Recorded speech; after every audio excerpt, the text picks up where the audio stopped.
Here's our second part of the interview with Nathan Hunt of Sporting KC.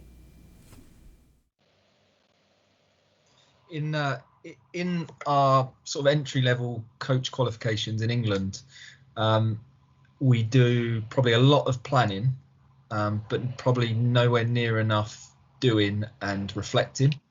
So coaches starting out don't really get an opportunity to develop that experiential learning that you're talking about, where you get a feel, you understand what you're seeing, you can adapt and adjust, and then the reflection, whether in action or after action, is probably missed. And there's also, with that comes this concept of let the game be the teacher, which you may have heard before. Now the game can be the teacher, but they're going to learn something, but it's not always necessarily going to be good learning or effective learning, depending on the plan of what you've designed and structured. So I think for the students listening to your presentation and seeing the structure and the way that you plan your activities, you can be fooled into thinking that you see a coach set up a practice and then they're stood at the sideline just sort of observing, and parents might say, well, the coach isn't doing anything. But it's the skill of the coach not only to plan meticulously, but then the actual doing and delivery of that, and keep on checking things. Is the size of the pitch right? Are the conditions right? Are the players getting what I want, etc., etc.? That takes a lot of energy and investment from you as a coach. So I think we can sometimes be fooled by this let the game be the teacher, and we almost oversimplify coaching, when actually the process to be a really skilled and effective coach is quite complex, and you've demonstrated that with the things that you consider when you're planning an activity and a practice. Yes, and I agree with that, because I see it a lot, especially when I'm teaching courses where coaches will just fall back and say, okay, if the game's going to be the teacher, but I'm just going to let them play, right? But that's not the idea. The idea of stuff like this is, can you take the majority of the management of the session out when you create it, right? Because that ends up being a chunk of time. If you don't plan appropriately, most of the time you end up managing the session so much that you don't actually get to coaching and making impactful comments to the players during those game situations. So when you consider these things for putting together an activity and sessions overall, the idea is you limit the amount of management you potentially have to do during the session. So now you can step in and have a comment to an individual player, or take a moment to talk to the group about, what are the principles, what are the actions we want to address today, whether it's you giving them information or guiding them to a piece of information.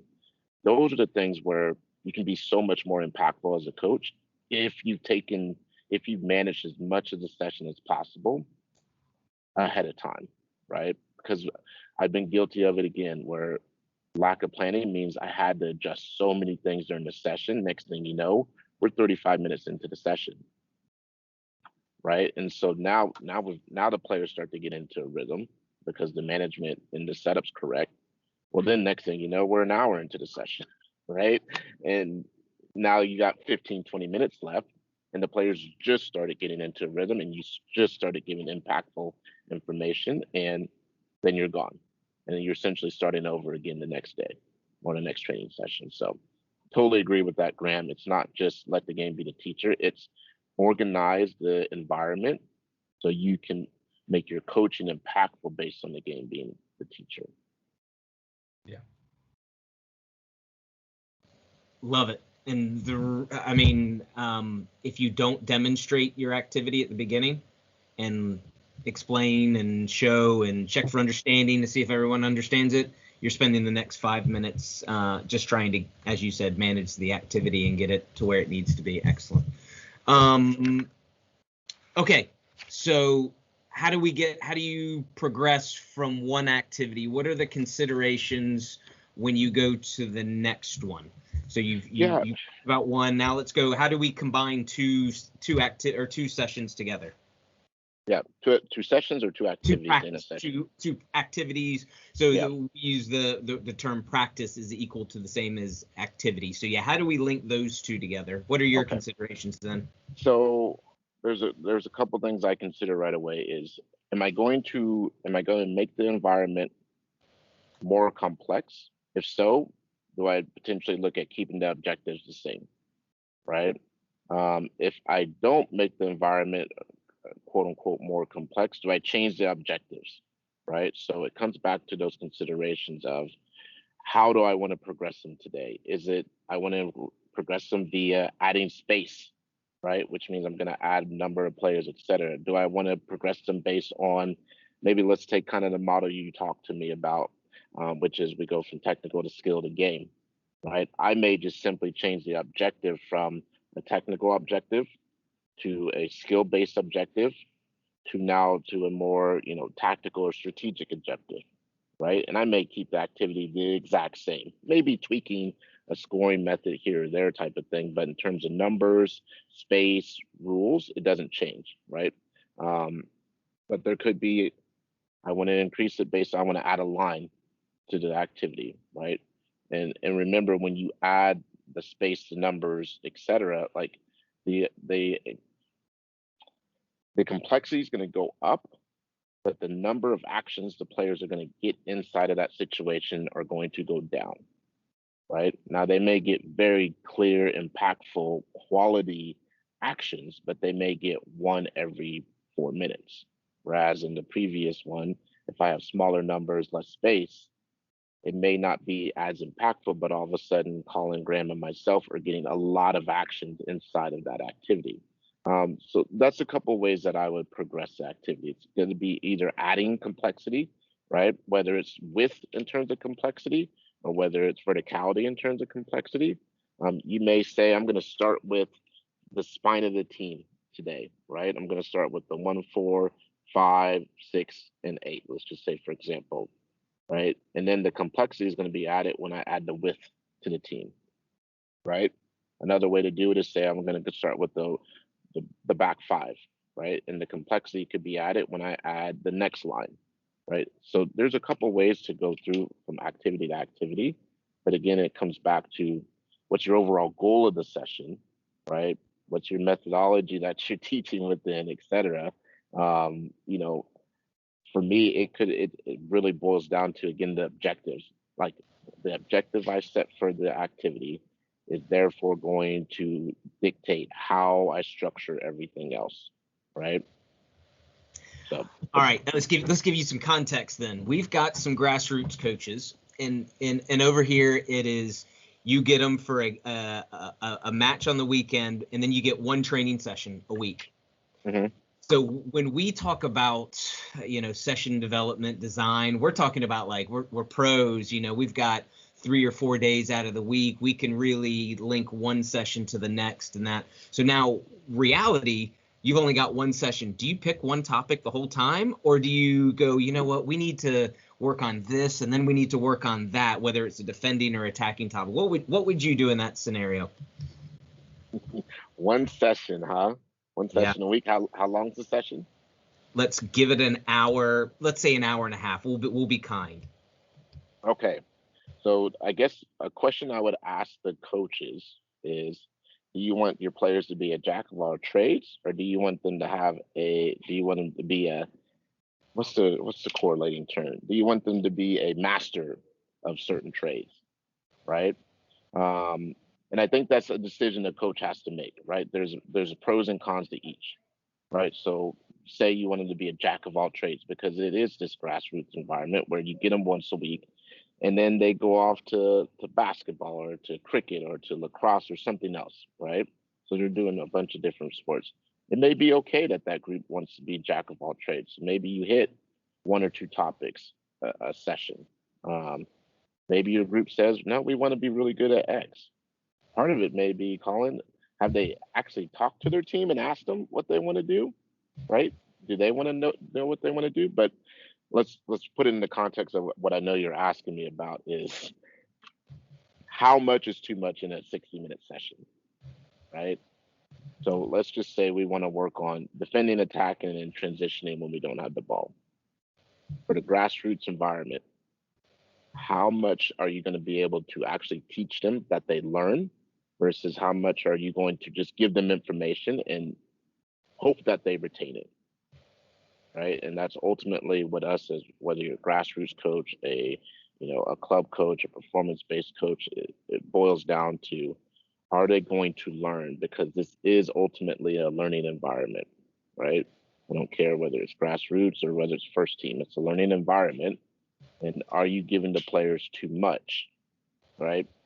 Or could you scale it back, give them a couple of things and let them digest it and maybe connect it to the game that weekend? So I would venture to say 1 to 2 topics, kind of depending on, what they're doing. And then keep it honed in on that only. So maybe it's receiving and passing, right? Two different things, or passing and shooting. Like, you could figure out how to work both into a session, but you could also figure out how to make sure you get depth in terms of the learning for the players in that session. So maybe finding topics that correlate together really well, if you need to do that, because that's a reality, right? If you only got them for one day for 60 minutes, you got to be economical with your time.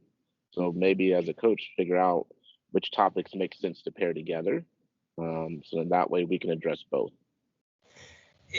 I thought you were going to completely avoid the question, going with both answers. So I'm really glad you got to the okay. This is what I would get to. That's good, because in reality, our up and coming coaches don't get to go and get the most professional environments to begin with. They've got to start, and this is the environment that they're starting with.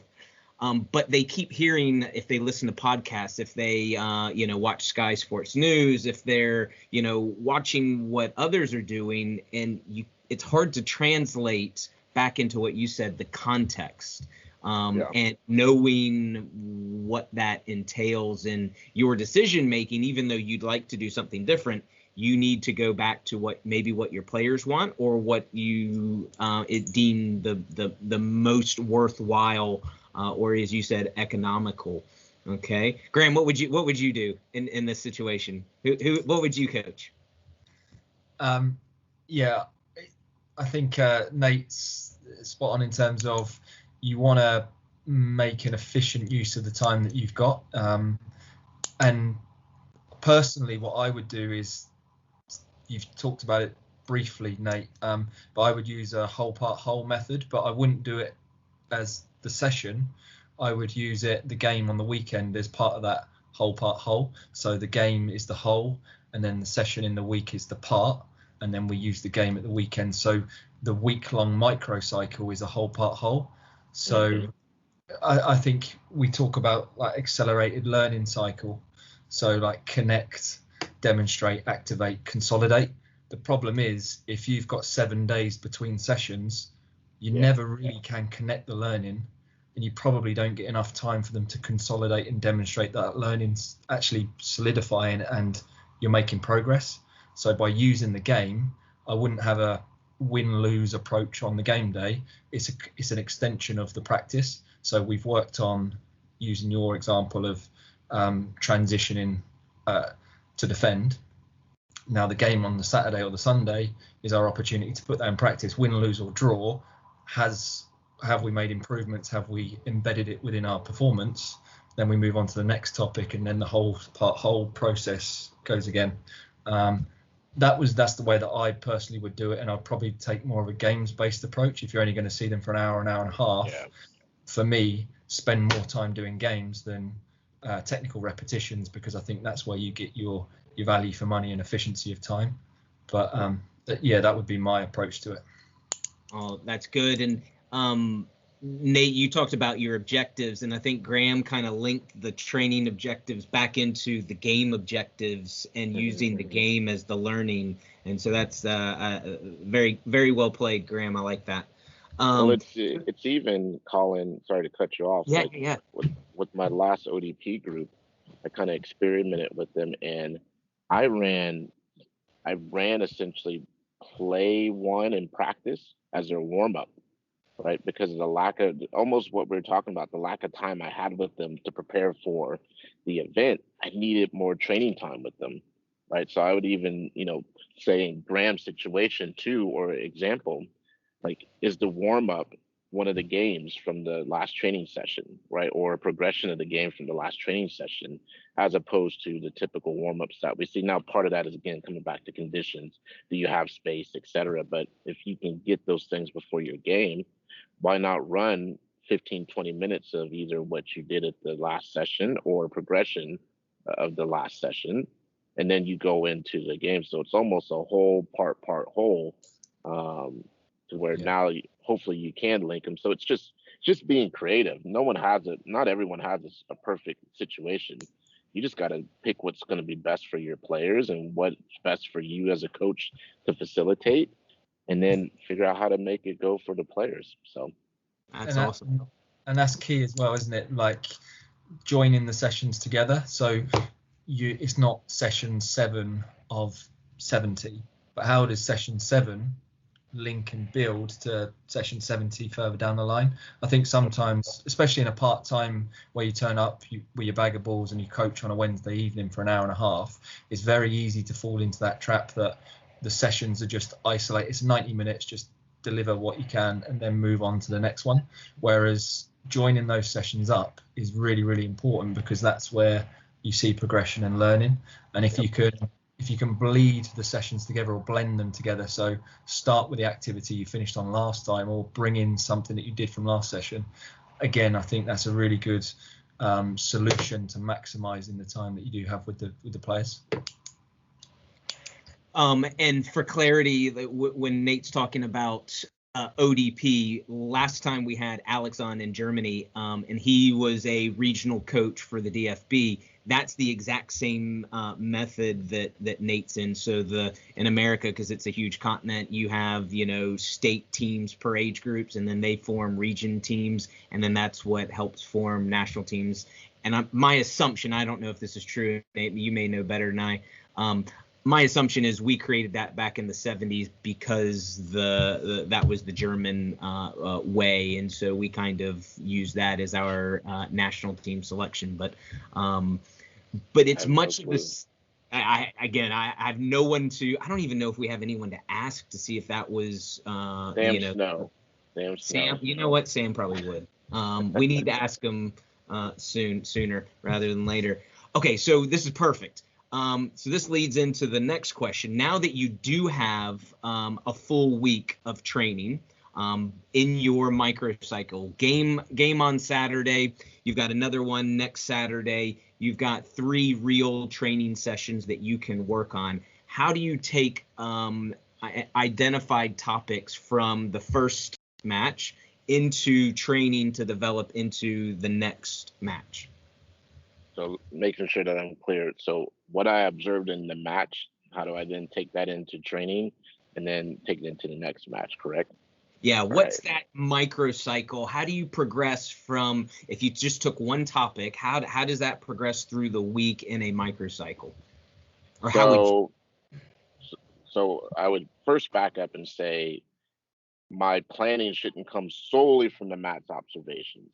It should be a combination of the plan that I've set or the club set, in combination with the match observations, right? So when we talk about learning for the players, it can't just be, well, this happened this game and this happened this game. Like there's so many different things that happen in the game. You as a coach have to decide what filters you're going to use to watch the game in, right? Because if not, you're just going to be working on, there's obviously going to be probably trends that pop up, and consistent, patterns that pop up. But when we talk about learning for the players, it should be a combination. So that's the first thing. That's why I wanted to check for understanding that I understood the question the way that it did. But then it's a matter of how do I want to increase complexity? How do I want to create depth of learning that week? So it comes back to what are the principles that I want to create based on my style of play. So let me take a step back, Colin, and then take a step forward. So you as a coach have to have a clear style of play. So we talked about your philosophy, your everything else, but then you got to have a way that you want to play. Like I should be able to hand this to the coaching staff and to the players, and they say, oh, okay, like this is how we're going to play, right? We agree with how we're going to play, right? So I'll let you kind of read off of that. But essentially, I like to see the teams build through the thirds, penetrating quickly as possible to create numerical advantages. and then finish our chances in combinations and overloads in the central channels, right? When we lose the ball, we look to press immediately or hold our position because we don't want to surrender territory. When we're out of possession, we look to outnumber the opponent in certain areas to press primarily in the attack in the middle thirds. And then upon winning possession, we look to control possession to assess the ability to counter or hold possession. So from there, what has to happen is we got to have clear principles that get pulled out of there. So when we go into training, it's understood of, all right, this is what we're working on, and then we're going to break it down a little bit more. So for example, maybe we're working on creating opportunities to move the ball forward as soon as possible, right? I can work on that in the defensive third, the middle third, the attacking third to an extent, right? I don't have to be so, maybe my progression is the thirds of the field or halves of the field that week. But it ultimately boils down to, Colin, what's the principles that you're trying to focus on? What principles did you observe that we did or didn't do based on the model and how we want to play? Then what I take into the next week is, all right, how are we going to progress the learning inside of that? Part of it's already set up with the learning plan. The other part is, all right, what did we see in the match that weekend? Maybe it was the flank, it was the 2 and the 3, the outside back, right, in combination with the midfielders were really having issues. All right, so maybe what we look at is how we create opportunities to move the ball forward from defensive third to middle third, right, or defensive third to attacking third. That's the progression that week, right? So we're still working on the same principle, but I've identified issues that happened in the match the previous game also. Another way to look at it is, do I go back and forth between attacking and defending? So maybe I work on the counter principle of creating opportunities. It's really ultimately ends up being a choice, right? But I would say the choice starts from the learning plan itself, right? And then what principles do I want to work on? And then how deep do I want to delve, right? So you could say, maybe I just want to do overall, strategic sessions, right? So maybe I want to look at it from that point of view. So maybe I hit that principle in different parts of the field from a strategic point of view that week. Another way to look at it is say, maybe I'm going to start strategic, but then I'm going to go to more individual game awareness that week, right? So maybe you start with large numbers and go to the smaller numbers. Maybe you start with smaller numbers because you want to start with game awareness and you go to bigger numbers. There's so many ways to progress from session to session throughout the week, but I can't stress how much it comes back to what are the principles that you're asking the players to know. So it kind of comes back to the conversation Graham and I had earlier about having a set foundation of knowledge every player works off of. So it doesn't matter. I'm not going to, what the 9 and the 10 do, it's going to be different than what the 4 and the 5 do. But it's the same principle when it comes to creating opportunities to move the ball forward. They just have different actions inside of it. So. And this is just the tactical or the technical idea or component. Obviously, there's going to be the physical that adds in what you can do depending on that periodization. So we're kind of just talking about this. If you were talking about a technical idea or a technical topic, you're recognizing that your ability to play the ball forward is limited because your range of passing or your recognition to get your head up or whatever it may be is preventing you from doing so. Does that change? Because obviously these are principles and you're talking about strategies, but what about in the more specific technical side of things?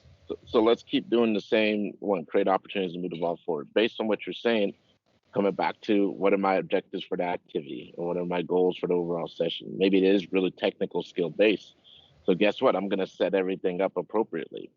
Like I'm going to make sure that I have numbers and the players can get repetitions, etc., to have the opportunity to pass, to receive several times in the activity, right? My coaching is going to be scripted to be able to address the technical part of it. Maybe the numbers, coming back to the numbers of players in the activity, right? I can still address this principle, right? But my objective is going to be maybe technical based. So maybe you have a technical to skill to game progression inside of your session. And then overall from session to session, you're looking at it from a strategic to game awareness point of view, right? And you could go through the same progression, but ultimately it still hinges on what principle am I working on, or what principles am I working on that day, right? And that's why the structuring the activity is so important, considering those things, because again, it's going to and directly influence how you structure what they're going to do. How does this translate with multiple age groups? So give us some examples of this working with the FP phase. So FP is the 9s to 11, so kind of like the younger kids, and versus the older ages. How well does this get in? So let's just look at it, right? So you have a principle, and then you kind of have these developmental principles, right? So the general principles create opportunities to move the ball forward as soon as possible.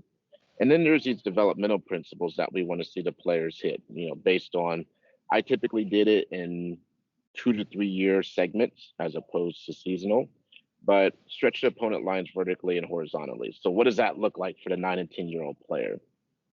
That's what I want them to do. Create at least 5 to 8 yards of space between their nearest teammate. That's taken into account where they're at physically. It's taken into account how they perceive space at this point in time. That takes into account how they interact with people, right? Their teammates, right? So all those things are taken, but then you think about what does stretch the opponent lines vertically look like for a 16-year-old. Now I can start to throw more variables and things into that equation. I can look at, all right, does he or she take into account the opponent? Like, what are all the additional complexities that they have to do? So it's for a 16-year-old, it's not just good enough to create at least 5 to 8 yards of space between the nearest teammate. A, the spacing is probably going to be larger. B, they're going to have to take into account others that are potentially moving in and out of the space. C, they're going to have to take into account the opponent. Depending on if we're getting into zone 3, they may have to start to take into account strategies that are being employed, right? I'm not going to ask the 9 or 10-year-old to do that in a training session, right? So, but it's the same principle, right? What's zone 3 for you? Zone 3 is, so zone 1 is essentially, of course you would ask me this, I should know off the top of my head. They it's don't essentially, know. It's essentially performance. It's getting into the performance, right? It's pre-professional but performance based. Okay, so you're talking about age, not zone on the pitch. Correct, not Okay. zones on the field. Yeah. Okay, and the reason, so the U.S. doesn't have a St. George's Park where there's 21 fields and hotels and all the facilities. The Sporting KC and U.S. Soccer kind of share a facility where they call it the National Training Center, and so they've got 2 pitches. But then the first team has, is it 3 for the first team? Actual grass pitches, is that right? Yeah, it's called a super pitch. So it's 3 full-size fields, and depending on what the first team is doing that day, they may use 2 out of the 3, 3 out of the 3, 1 out of the 3. And then to your point, it's also at times gridded out, depending on what the first team wants to do that day. Sometimes it is, sometimes it isn't. So. And Pep has his own lines, and every team's going to have their own. I think Graham, is it you have your 5 lanes? What do you call them again, Graham? Yeah, just 5 lanes. 5 lanes. One. I like the simplicity. 5 lanes. So yeah, 1 and 5 are the outside lanes. 2 and 4 are the half space, and then 3 is that central corridor that you talked about. Yeah, those the vertical lanes on the pitch. So again, trying to Graham reminds me I've got to get my language. We're talking about shared, language, shared content. So that's good to hear that from your perspective, Nate.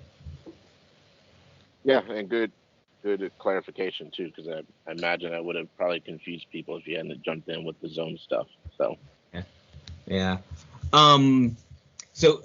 Interesting. I'm really good. You showed the 9s and 10s. It's very, I wouldn't call it simple, but there is clarity and it's similar, and you can use, as we talked about, the principle for any team. we create our own values and principles and philosophy on the game. You have your attacking principles, your defending principles, and those apply, with younger age groups. As you said, it's developmentally appropriate for what a 9 and 10-year-old can do versus a 16-year-old or a professional player, and those get defined more clearly within those. So that's really good.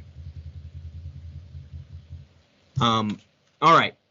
Is there anything else on the progression? You, in your role, I'm not sure I understand. Oh, thank you. You are seeing coaches throughout the country when it comes to their session planning. What do you see as one of the main improvements that these coaches need to do, whether it's a grassroots coach and you're all the way up to the B license? What kind of area considerations do we need to consider in this planning? And then you also see it in the application with your own clubs. We only have 14 minutes. No, I'm just joking. I mean, it's not a simple answer. Part of it is contingent upon the coaches, but if you're asking for like an overarching theme, it would be, I hate to say it again, it's clear objectives, and then clear understanding of the situation to be created. Whether it's a game situation, whether it's a specific practice situation, I don't care what the situation is, just a clear vision on what the situation is we want to create that day as a coach. If those two things are addressed in a positive manner, session creation will go up exponentially in terms of quality. Yeah. Graham, I think you had something on his experience and journey. Do you remember? Do you still have that question ready, or did you? Yeah, it's been great listening to you today, Nate. Really appreciate your time. I just wanted to cycle back to your journey at the start where you talked about. So you had some resistance initially when you transitioned from a player into a coach, and if I relate that to England, there is a general level of skepticism around young coaches. We talk about, you've got to have a certain level of experience, and you see in the Premier League, the team struggling, they can't help one of the old names to come and do a job because inexperienced coaches aren't deemed to be good enough. I think we've all probably experienced that, and we're working with young coaches that are trying to get into the game. How did you overcome that, especially because your career, by the sounds of it, ended or cut short by injury? How did you transition from a player into a coach, and those barriers or resistance that you faced initially? How did you sort of overcome that and flourish into the positions that you've now got into? I mean, a couple of things that I did is, I was an annoying person. Like I would keep, hey, can I do this? How can I do this? Another thing, and then finally the director said yes, like literally just to shut me up and get me to quit asking. But the other thing was being proactive. Like I would ask to do things, but then I would just do things and ask for forgiveness later. And for me, as long as they were quality, it's going to be hard for someone to be like, well, don't do that, but good job. And then after they said that enough times, it's hard to say, hey, we shouldn't interact with this person. But a big thing I would say, Graham, is a young coach needs to put themselves out there and network and strategically network. Ultimately, these old guard keep getting positions because they have a network and they have people who will advocate for them. Well, us as younger coaches need to do the same thing. You got to start to find a network. You got to get yourself out there, and you got to find someone who's going to advocate for you, because that's how these jobs are given. Essentially, is someone knows someone, or someone's willing to say, you know what, Graham might be good at this position. But if we don't go and network ourselves and put ourselves out there, it's going to be hard for us to get into those positions.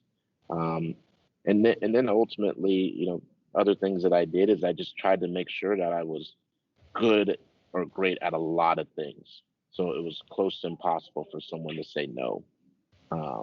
So I wanted to make sure that someone couldn't come back to me and say, "Hey, he's a good coach, but administratively we need him to do some stuff and he can't do them." There's a reason to say no, or vice versa.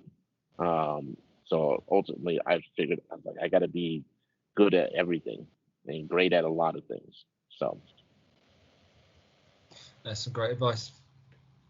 The jack of all trade, that's it started with you. I get it. yeah.